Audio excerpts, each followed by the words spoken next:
The independent television licence here currently held by Ulster Television. The deadline for bids was at noon today. The three contenders are thought to have spent more than £250,000 each launching their proposals. The actual size of each bid won't be revealed until October, but it's expected to be more than £1 million.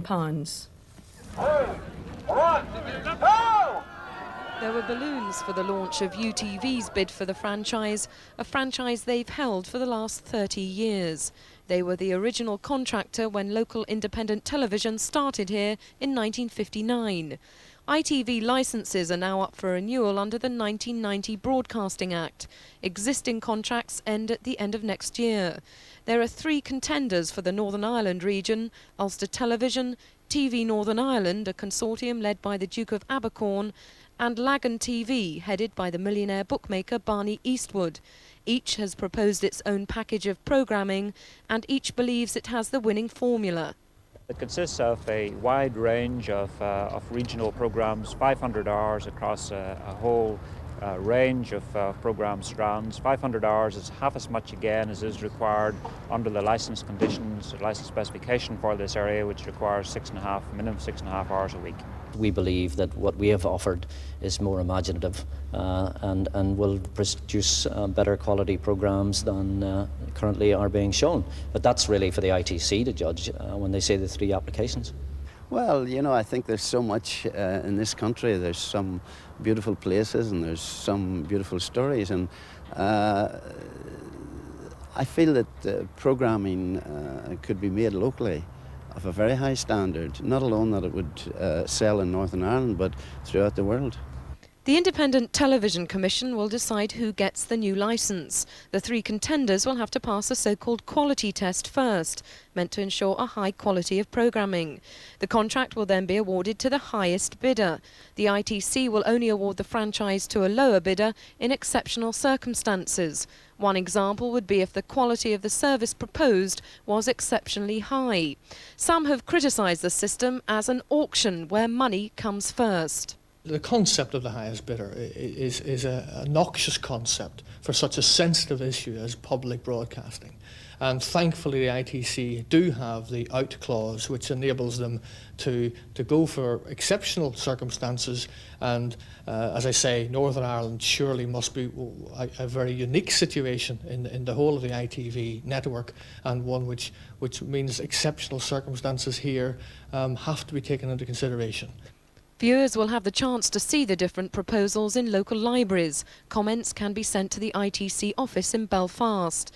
A decision on the successful bidder will be announced in October. All the groundwork's done. The bids, drawn up in extraordinary secrecy, are lodged with the Independent Television Commission in London. For the 250 staff at Ulster Television, it was a landmark not to be missed.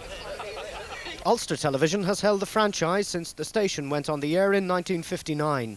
Today, as the undisclosed bids and applications were handed in, senior executives gathered in Studio 2, better known as the Kelly Studio, were heavily emphasising the station's proven track record, popularity, talent and accurate and impartial reporting.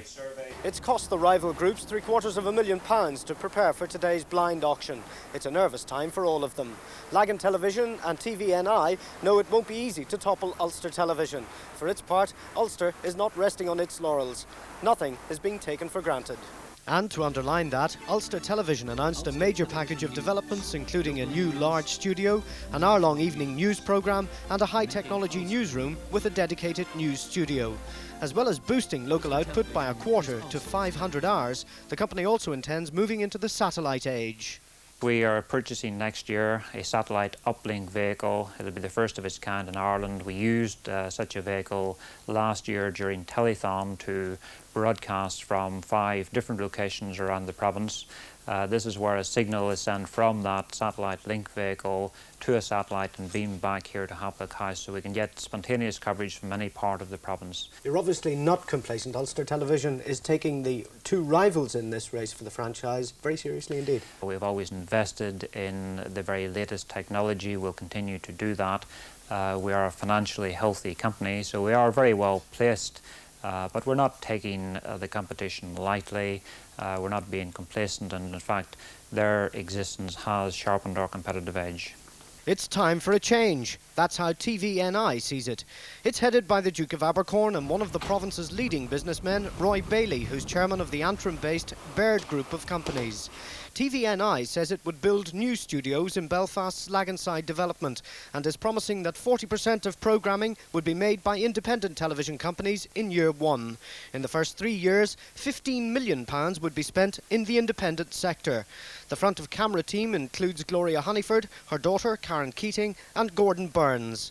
Mr Bailey tried unsuccessfully to win the franchise the last time, but now believes it'll be a different story. Well, I think the last time it was a very close run thing. We've heard, and at least I've heard more recently, just how closely it was run. And I'm totally convinced that this application will stand up much better to scrutiny. I think it's much more relevant to Channel 3 in the 90s than perhaps the last application. I think the people are better. There's stiff competition. What do you think gives you the edge? I think the edge is the people like Alan Wright. I believe that television is very much a people business. Alan has a lot of experience in productions in the province and throughout the UK.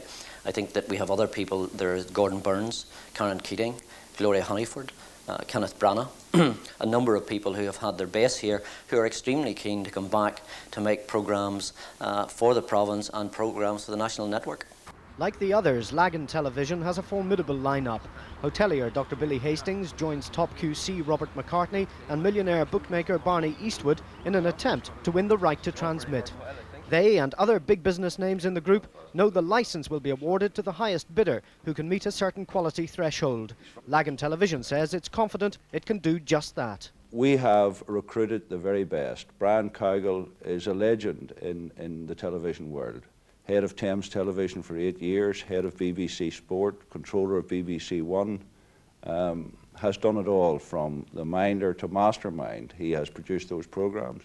Chris Parr, a young man of enormous talent who produced the Billy series, and behind that we have recruited all the leading independents. Barry Cowan will be appearing in our programmes. Malcolm Brodie, a name to be reckoned with in Ulster sport, and Joy Williams, a former director of BBC Sport in Northern Ireland, will be independently producing our sports programmes.